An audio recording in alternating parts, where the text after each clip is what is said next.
नज़ीर लगाई साहब, नवाज शरीफ साहब शिकवे करते दिखाई दे रहे हैं, तस्करा कर रहे हैं। वो कह रहे हैं कि आरटीएस बिठाकर जो हुकूमत लाई गई वो तो एक मोटरवे तक नहीं बना सकी, और मैं सुबह वज़ीर आज़म था, शाम को मुझे हाईजैकर बना दिया गया।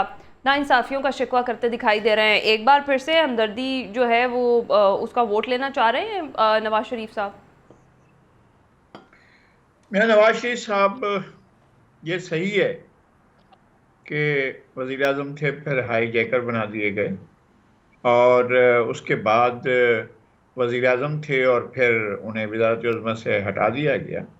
और वो उस लाड को और प्यार को और मोहब्बत को और ज़रा नवाजी तो नहीं कहता हूँ मैं, पहाड़ नवाजी कहूँ, जो भी था उसको भी तो याद करें ना, कि जो 85 में, जो 81 में हुआ, 85 में हुआ, 90 में हुआ, 88 में हुआ, और जिस तरह से उन्हें मुसलसल इस्टेब्लिशमेंट अपने अपने गोद में लेकर अपने प्यार और मोहब्बत के साथ चलाती रही है 99 तक, क्या वो सब लोग भूल जाएंगे? और भूल जाएंगे लोग के पीर पगारा ने अपना वज़ीर आज़म बना लिया था मोहम्मद खान जुनेजो को, लेकिन अपना वज़ीर आला नहीं बना सके थे मखदूमज़ादा हसन महमूद को, और मखदूमज़ादा हसन महमूद उनके बिरादर निस्बती थे, और वो मियां नवाज शरीफ के मुकाबले में कंटेस्ट कर रहे थे। और ज़ियाउल हक ने अपने पाँव का बोझ जो है ना वो नवाज शरीफ के पल्ले में रख दिया था। इसलिए पीर पगारा तमाम इलेक्टेबल्स को साथ रखते हुए पंजाब में अपने साले को, बिरादर निस्बती को, मखदूमज़ादा हसन महमूद को, मखदूम अहमद महमूद के वालिद को, मखदूमुल मुल्क गुलाम मीरा शाह के बेटे को वज़ीर आला नहीं बना सके थे, और मियां नवाज शरीफ को वज़ीर आला बना दिया गया था।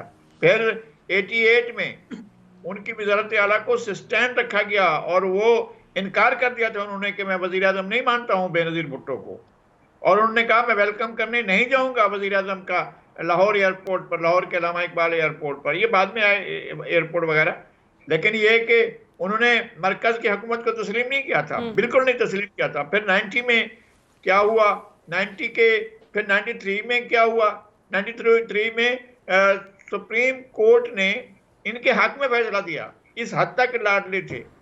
और जब 58(2)B इन पर लगाया गया, बेनजीर पर लगाया गया, उन्होंने कहा, सुप्रीम कोर्ट ने कहा ठीक है जी, ठीक है, जो आपने हटाया ठीक हटाया। लेकिन नवाज शरीफ के लिए आ गई सुप्रीम कोर्ट, सिर्फ एक वोट उनके खिलाफ था। उस बेनजीर के दौर में तो सिर्फ उसने बहाल किया था सजाद अली शाह ने। बाद में जब पूरी सुप्रीम कोर्ट इन ब्लॉक मियां नवाज शरीफ के साथ गई थी, और सजाद अली शाह ने उनको उनका साथ नहीं दिया था।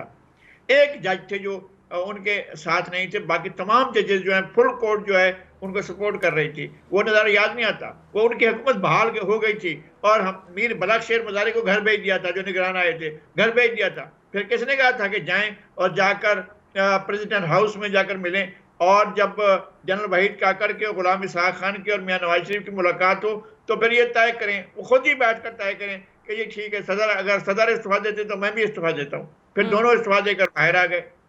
फिर उसके बाद क्या हुआ था, फिर 97 में कैसे लाएगा 3/4 मेजोरिटी, इतनी बड़ी मेजोरिटी, थम्बिंग मेजोरिटी, और पीपल्स पार्टी को 18 सीटें दी गई। ये इलेक्शन हो रहे थे, इसको इलेक्शन कहेंगे?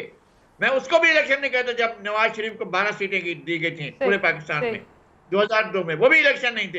ये भी इलेक्शन नहीं थे जब पीपल्स पार्टी को 18 सीटें दी गई, मिनिमाइज किया गया और तय किया गया था। जनरल ज़ियाउल हक ने तय किया था, और आज तक ये तयशुदा है कि पीपल्स पार्टी को पंजाब का इक़्तिदार नहीं देना है, ये तय कर लिया गया। अच्छा। और ये एस्टेब्लिशमेंट ने तय कर लिया था कि पीपल्स पार्टी को पंजाब का, यानी 18 सीटों वालों को मिलाते हैं तो जो आरिफ नकई हैं वो भी वज़ीर आला बन जाते हैं, और चंद सीटों वाले जो हैं वो अपना वो जो हैं भट्टू साहब, वो भी वज़ीर आला बन जाते हैं, लेकिन पीपल्स पार्टी का वज़ीर आला नहीं बन पाता है। तो ये नायात नवाजिशें जो इनके लिए रही हैं, वो उनको याद क्यों नहीं आती हैं? सही है। वो शिकवे बिल्कुल ठीक है, गलत नहीं हटाना चाहिए था जनरल मुशर्रफ को, और जनरल मुशर्रफ के साथ जो उनका आर्टिकल 6 लगाया गया था उसके खिलाफ नहीं है लोग।